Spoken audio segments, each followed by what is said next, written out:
டீமா சார்பாக டீமா ஆரம்பித்து இறந்த ஒரு 50 ஆண்டு ஆரம்பத்தில் கண்டிப்பாக இருக்கும்.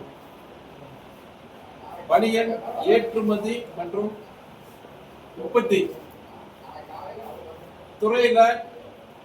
துறைக்கான சங்கம். பனியன் ஏற்றுமதியிலேயோ உற்பத்தியிலேயோ ஏதாச்சும் பிரச்சனைகள் வந்தால் அதை சரி செய்வதற்காக அரசாங்க ரீதியாக இருந்தாலும் சரி, தொழில்துறையில நிறைய பிரச்சனைகள் வரும். அது எல்லாம் ஒரு சங்கமா இருந்து இன்று 50 ஆண்டுக்கு மேலாக இருந்து சரியான முறையில் வழிநடத்தி வந்துட்டு இருக்காங்க. நம்ம தலைவர் அண்ணன் புத்திரதம் அவர்களை நிர்வாகிகள்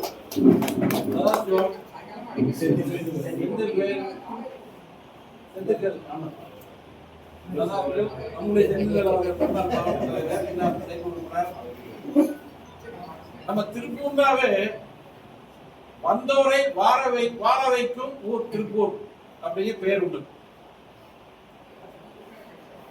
எங்கேயுமே திருப்பூர் வேற மாவட்டங்களாகட்டும், தெற்கு மாவட்டங்களாகட்டும், வடக்கு மாவட்டம் எங்க இருந்தாலும் சரி, தமிழ்நாட்டில் இருந்தாலும் சரி, வெளி மாநிலங்கள் இருந்து அங்க பார்த்தோம்னா நம்ம ஏழ்மையான குடும்பத்தில் இருப்பாங்க.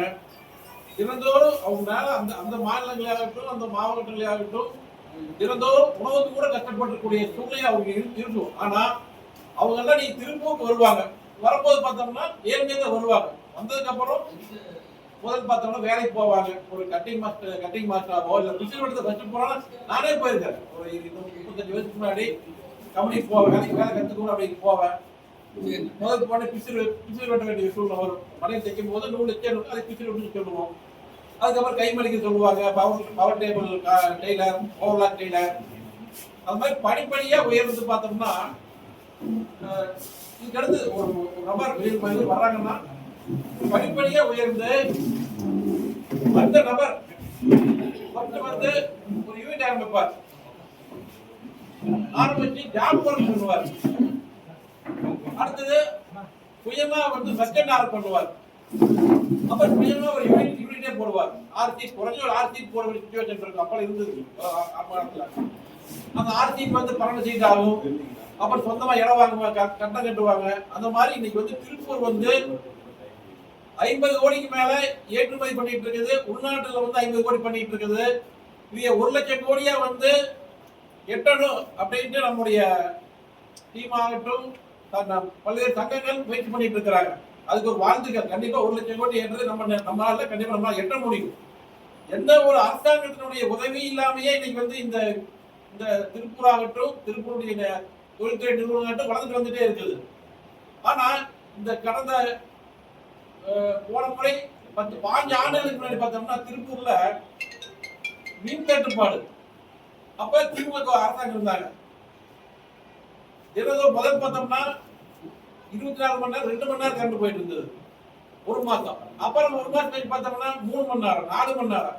கடைசியில பார்த்தோம்னா தினந்தோறும் 4 மணி நேரம் 20 மணி நேரம் கரண்டே இருக்காது. ஜென்செட்லயே தான் நம்முடைய தொழில் நிறுவனம் ஓடிட்டு இருந்தது. உடனடியாக நம்முடைய ஆட்சி மாற்றம், அதுக்கப்புறம் இதெல்லாம் தெரிஞ்சுட்டு தான் ஆட்சி மாற்றம் வேணும்னு சொல்லிட்டு நம்முடைய தமிழகத்தில் அனைவரும் திமுக அகற்றிட்டு எதிர்கட்சியாக கூட திமுக அரசாங்கம் 2011 எதிர்கட்சியாக கூட உட்கார முடியல. அந்த மாதிரி தள்ளப்பட்ட கட்சி மறுபடியும் மீண்டும் 10 ஆண்டு கழிச்சு 2021 பொய்களை கூறி மக்களை ஏமாற்றி பல விஷயங்களை மறக்கடித்து புதுசா அதை பண்ற இதை பண்றன்னு சொல்லிட்டு 500 600 வாக்குறுதி கொடுத்தாங்க.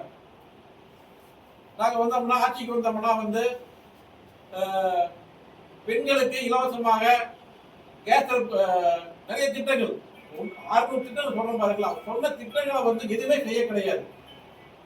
நாங்க ஆட்சிக்கு வந்தோம்னா ஒயின் ஷாப்ல குறைப்போம், அது ஆலையை குறைப்போம், ஒயின் ஷாப்ல குறைப்போம் சொன்னாங்க. ஆனா கனிமொழி சொன்னாங்க. அதுக்கப்புறம் பார்த்தோம்னா இப்ப பார்த்தோம்னா இந்த ஒரு ஆண்டுக்குள்ள மட்டுமே தமிழ்நாட்டுக்குள்ள 2000 மது கடை உருவாயிருக்காங்க. புதுசு ஆரம்பிச்சிருக்காங்க. பழசெல்லாம் குறைக்கவே கிடையாது. அது மாதிரி ஆட்டோ தொழிலாளர்களுக்கு ஆட்டோ வாங்கினா 25,000 மானியம் கொடுத்து சொன்னாங்க. அதே மாதிரி எண்ணற்ற 600 மேற்பட்ட வாக்குறுதி கொடுத்தாங்க. எந்த வாக்குறுதியுமே இதுவரைக்கும் நிறைவேற்ற கிடையாது. அவங்க செஞ்சதெல்லாம் இப்ப அவங்க செஞ்சது பார்த்தோம்னா எந்த தொழிலையுமே வந்து 4-5 வருஷம் ஆச்சு, எந்த தொழிலையுமே வந்து பண்ண முடியாததான் கொண்டு வந்துட்டாங்க. இப்ப ஒரு நில வியாபாரிகள் பார்த்தா ஒரு நிலம் வாங்குவாங்க, ஒரு 10 லட்சம் ரூபாய்க்கு வாங்குவாங்க, ஒரு 14 லட்சம் 1 லட்சம் லாபம் வச்சு பணம் வித்துட்டு இருந்தாங்க. ஆனா இன்னைக்கு அந்த ஜி ஸ்கொயர் அப்படிங்கிற பேர்ல இன்னைக்கு திமுக அரசாங்கம், அந்த குடும்பம், ஸ்டாலின் குடும்பம் மட்டும்தான் வந்து இன்னைக்கு அந்த நில வியாபாரம் பண்ண முடியும். அந்த மாதிரி ஒவ்வொரு துறையுமே வந்து அந்த குடும்பம் தான் பண்ண முடியும் அப்படிங்கிற மாதிரி சூழ்நிலை உருவாயிருக்குது. எந்த தொழிலும் பண்ண முடியறது இல்லை. பார்த்தோம்னா வந்து கரண்ட் பில் நம்முடைய திருப்பூரை பொறுத்த வரைக்கும் ஒரு கிலோவாட்டுக்கு 300 ரூபாய் இருந்தது.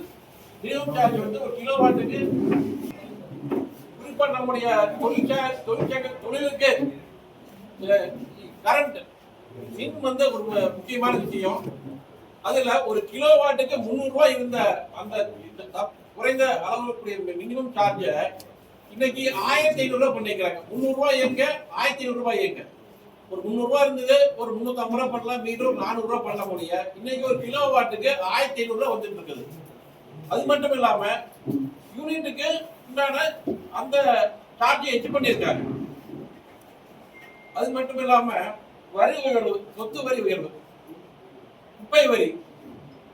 ஒரு தொழிற்சாலை நடத்துறாங்க, ஒரு வாடகை கொடுத்துருக்கான்னு வச்சுக்கோங்களேன். ஒரு ஏக்கர் கட்டிட்டு இருந்து 4 வருஷத்துக்கு முன்னாடி ஒரு தொழிற்சாலைக்கு ஒரு 50,000 ரூபாய் வருஷம் வரி கட்டிட்டு இருந்தாங்கன்னா இன்னைக்கு அதே தொழிற்சாலைக்கு 5 லட்சம் ரூபாய் குறைஞ்சது 5 லட்சம் ரூபாய் வந்து கட்டக்கூடிய வரி உயர்வு பண்ணியிருக்காங்க. இது சாத்தியமா? எப்படி கட்ட முடியும்? தொழில் நடத்த முடியும்? முதல்ல திருப்பூர்னா வந்தவரை வாழ வைக்கும் திருப்பூர் அப்படிங்கிற சூழ்நிலை இருந்து இன்னைக்கு எல்லாம் நம்மள கம்பெனி சொத்து வாங்கக்காது இருக்காது.